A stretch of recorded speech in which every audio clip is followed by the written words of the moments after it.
Hello everyone and welcome back. Got another Halo news video for you today. This is going to be 3 things wrapped into one, and I'm going to try to keep it quick. So some of these things got reported on a lot. Some people didn't hear a lot of these other things that were going to be mentioned here. So the 3 things that I'm going to go over here is that Halo Infinite is rumored to have RPG elements and a story that is adapts to the user decisions. Then there's another part of the story where they're mentioning that Halo is going to be Halo Infinite is going to be taking longer to develop to avoid crunch time and focus on building better tools, and also that the next Halo Halo Infinite may be launching as a launch title for the next gen console.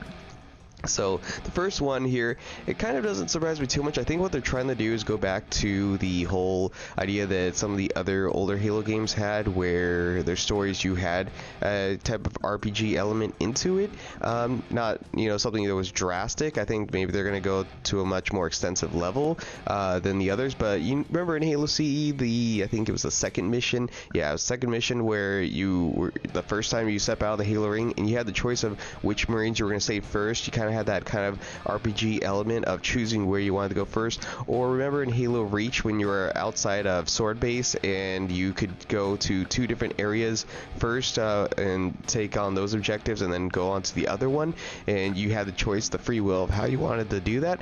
I think that's what they're doing here. They're not going to try to be too linear, but the story's still going to be linear. It's not going to be, some people think it's like going to be an entire RPG game.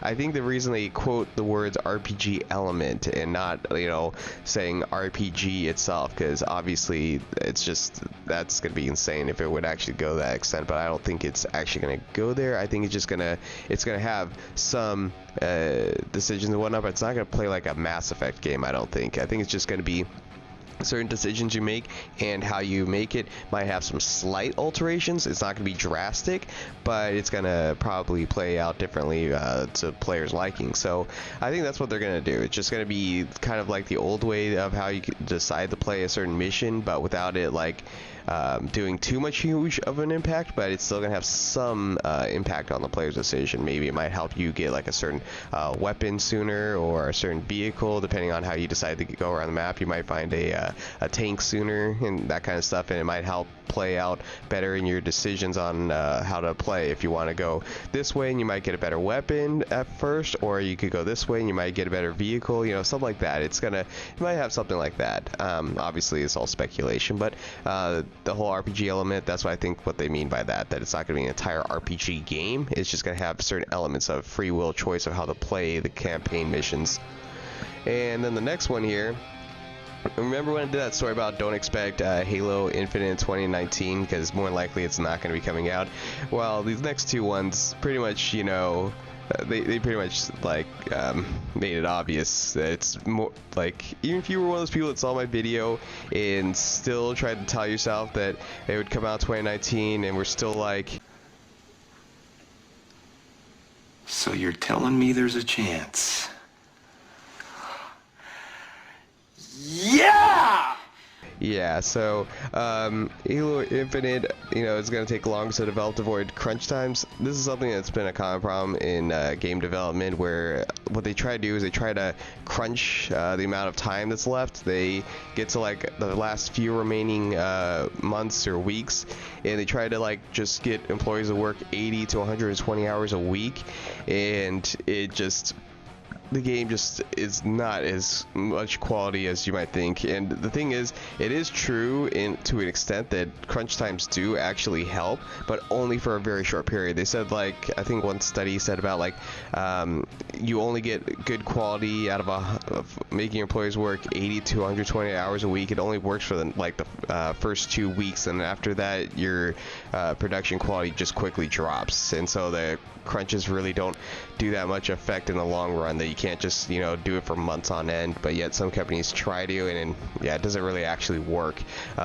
So I'm glad that they're going to take longer. I am actually pretty okay with this because I want it to actually come out and actually be a decent game. I don't want it to be one of those games that are, you know, completely rushed and there's nothing there. I mean, look at Halo 4. It wasn't everyone's cup of tea. It just had a lot of things that people were like, wait, where did this go? Where did this go? Where's invasion mode at? Where's, you know, basically they thought they were going to get everything that the past games had and continue on from that. And instead, it was just like they just redid everything over, and a lot of stuff that people liked was all gone. And then you get to Halo 5, and that was completely bare bones. I mean, seriously, I had thought that there was a social playlist, but I actually watched the Angry Joe's video a while back just to review something else, and I realized, holy crap, they actually had almost nothing at launch. I think they had theater mode, but it was, again, broken as hell.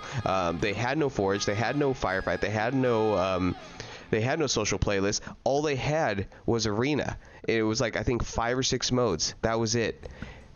That with a campaign that no one really cared about. So yeah, I'm perfectly fine. Take as long as you need to, because I'd rather that they have something that when it comes to launch, that it has a bunch of things than like almost nothing at launch. That would just annoy so many people. I think that'd be pretty much it for Halo. No one would bother with it if it came out again with almost nothing at launch. And then the other thing was that they mentioned, this again is also rumor, but that with the new titles that are coming out, the new Xbox consoles that are coming out, that the next console to come out, I think in 2020, that they said fall 2020, that Halo Infinite would be a launch title for that game, or for that console, that the game would be a launch title. So yeah, that's gonna be pretty interesting. That's how I think, what was it, Halo CE, how it originally launched with the Xbox original. So that might be a confirmation of 2020, but again, it's just speculation. So, but it'd be pretty interesting. But again, both those two things pretty much really, you know, give the hint that we're not going to be seeing Halo Infinite in 2019. But there's possibility we may be seeing a beta, and we may be seeing some more gameplay and stuff. I mean, we're already getting a lot more news, so I'm pretty sure we're going to start seeing some more Halo Infinite stuff in 2019. But I don't think the game's coming out in 2019. I know a lot of people saw like a rumored picture or screenshot that was going around the internet, showing a December 31st, 2019 in like I think it was like a place in Brazil or something like that, pre-ordered the Halo Infinite. But I think a lot of other countries, they just require that you have to put a release date. You can't just put money down for something that has no actual release date. I think it's just their way of preventing scams and stuff like that. But other than that, I don't think that was actually anything confirmation, because obviously they're not going to release the game on New Year's Eve. It just wouldn't make any sense. So obviously it's gonna, that they just put a date down there and then they can just change it to a different date. But yeah, that's what I think was going to happen. It's just going to be a 2020 release date. I mean, it'd be interesting if it ended up becoming a 2021 release date. That would just be kind of I don't know, that would be a little bit of an extensive right there. But you know, again, to me, I don't care as long as they have all the content at launch. So even if it comes out for the Scarlet, you know, Xbox console releases, as long as they got that forged, actual working theater mode, firefight, they got both competitive and social playlists, they have an actual campaign that people enjoy playing, and they have a lot of content, not like missing weapons and vehicles. Because yeah, and like you look at Halo 3 when it, how many vehicles it had, and then you look at Halo 5, it's like you don't have the Prowler, you don't have like even a Spectre, you have nothing for the like Covenant either. It's just like, I mean, I really want to see, yeah, lots of more vehicles, a lot more weapons, a lot more abilities to do things, and most certainly I want a lot more game modes. I want to see Invasion come back. That's another mode I really enjoyed. And then like with Warzone Firefight, I've been noticing some issues that I did not even cover that I'll probably do in a later video of how they can improve Warzone Firefight, or how they're going to do Firefight in general, because yeah, there's some things that I've just been having a lot of gripes with lately. It's like it didn't show up at first, but now I'm seeing a lot of it, and I think this is all because of the influence that went around about the whole speculation that if you get to 152 that you'll get some sort of special armor.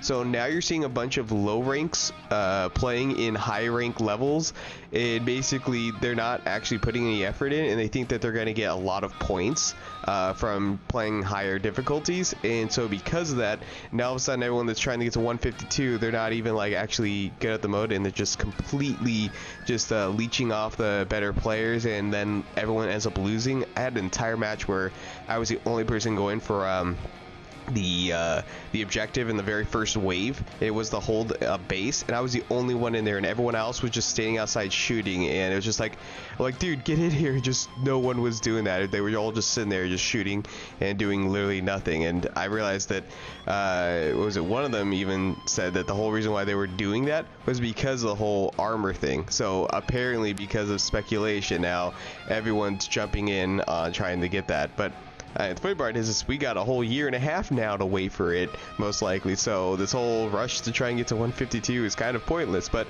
anyways, I'll just cover that stuff in later videos. I want to wrap this up because it's already at 10 minutes. So thank you all for watching. Rate, comment, subscribe. If you like this video, hit that like button. If you want to get more notifications on Halo news, Halo controversies, or my custom archive videos series, if you actually are interested in custom games, check those out. And yeah, hit subscribe and hit notifications for updates, and comment down below what your opinions are. Anyways, you all take care. Have a great day. Thanks. Bye.